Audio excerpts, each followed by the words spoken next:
Selamat sore Ibu-ibu. Selamat sore, Mbak. Bagaimana? Apa kabarnya? Baik. Syukurlah kalau Ibu-ibu baik. Sebelumnya saya akan memperkenalkan diri.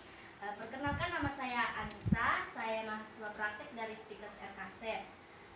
Di sini kami akan membawakan penyuluhan tentang low back pain atau nyeri pada punggung bawah.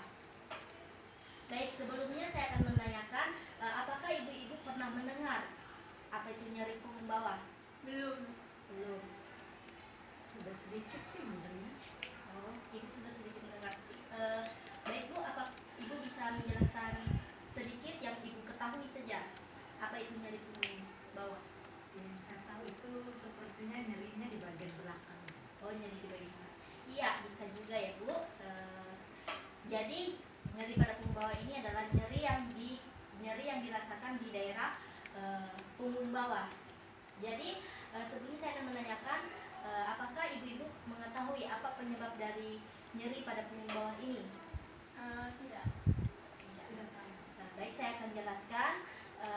Penyebab dari nyeri punggung bawah ini bisa terjadi karena kurangnya olahraga atau aktivitas yang salah. Contohnya itu kayak duduk yang membungkuk atau duduk bengkok, miring, bagaimana gitu, nggak tepat gitu. Itu juga bisa menyebabkan nyeri pada punggung bawah.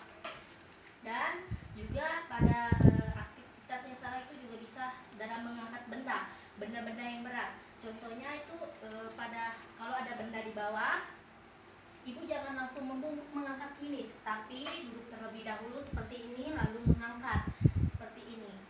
Nah, itu cara yang aman bagi ibu-ibu untuk mengangkat supaya mencegah terjadinya nyeri pada punggung bawah ini. Dan juga penyebabnya itu bisa juga dari faktor kegemukan atau buncit. Jadi bagi ibu-ibu yang gemuk atau buncit bisa mengurangi sedikit lah supaya mencegah terjadinya nyeri pada punggung bawah ini. Baik Bu, pada saat ini apakah ibu mengerti tentang penyebab dari nyeri punggung bawah ini? Iya. Mengerti ya Bu. Baik Bu, saya akan melanjutkan risiko dari nyeri punggung bawah ini. Sebelumnya apakah ibu-ibu tahu risiko dari nyeri punggung bawah ini? Belum tahu. Belum tahu ya. Baik, saya akan menjelaskan. Jadi risiko dari nyeri punggung bawah ini bisa terjadi karena pekerjaan. Pekerjaan yang seperti apa Bu? Pekerjaan itu seperti petani. Contohnya itu petani yang mengangkat barang-barang berat. Contohnya itu seperti hasil panen mereka. Dan juga mencangkul. Kenapa kok mencangkul itu bisa terjadi nyeri? Karena dia posisinya membungkuk.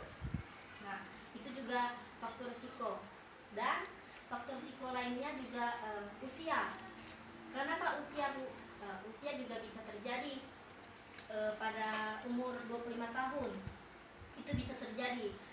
Itu juga faktor karena pekerjaan yang terlalu melakukan aktivitas yang berlebihan. Kayaknya contohnya tadi tuh kayak petani atau sekretaris yang di kantor itu duduknya terlalu lama, itu juga bisa menyebabkan nyeri pada punggung bawah. Baik Bu, sampai sini apakah Ibu memahami tentang materi-materi yang saya sampaikan? Iya, paham. Memahami ya. Baik Bu, materi selanjutnya akan dilanjutkan oleh rekan saya. Terima kasih Bu atas perhatiannya. Ya baik, di sini saya akan melanjutkan yang sudah disampaikan oleh teman saya. Di sini saya akan menyampaikan mulai dari tanda dan gejalanya. Untuk tanda dan gejala dari nyeri punggung bawah sendiri ini ada beberapa.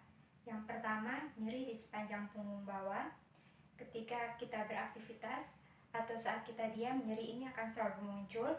Yang kedua, adanya keterbatasan saat kita bergerak atau melakukan aktivitas. Contohnya seperti kita mau menunduk untuk mengambil sesuatu, kita tidak akan bisa mengambilnya karena ada keterbatasan pada gerak sendinya karena disebabkan oleh nyeri. Untuk komplikasinya sendiri ini bervariasi, orang yang mengalami nyeri punggung bawah akan terjadi osteoporosis tulang belakang. Ada juga bisa mengakibatkan kerusakan pada sarafnya. Maka dari itu kita harus mempelajari cara untuk mencegahnya. Nah, kami di sini memiliki beberapa variasi cara untuk mencegah atau mengurangi nyeri pada punggung bawah. Yang pertama itu latihan penguatan otot-otot punggung dan juga paha. Latihan ini bertujuan agar otot-otot kita bisa kuat sehingga bisa menahan nyeri yang kita rasakan ketika bekerja. Nah, selanjutnya hindari mengangkat beban yang terlalu berat, atau jika kita ingin mengangkatnya, posisi kita dalam mengangkat beban itu perlu diperhatikan, yaitu tidak menunduk seperti ini, tetapi kita duduk perlahan lalu diangkat bebannya. Yang kedua, sikap berdiri yang baik, tidak condong ke depan atau ke belakang. Nah, itu ada beberapa latihan yang kami siapkan. Nah, untuk mempraktekannya kita akan melakukannya setelah presentasi ini. Baik, bagaimana? Apakah ada pertanyaan untuk presentasi dan penyuluhan yang sudah kami siapkan? Jika ada pertanyaan bisa langsung diajukan. Terima kasih untuk kesempatan yang sudah diberikan kepada kami karena untuk menyampaikan penyuluhan kami tentang nyeri punggung bawah. Mohon maaf jika ada salah kata dalam penyampaian kami. Semoga apa yang sudah kami sampaikan dapat bermanfaat bagi Bapak Ibu sekalian. Selamat sore.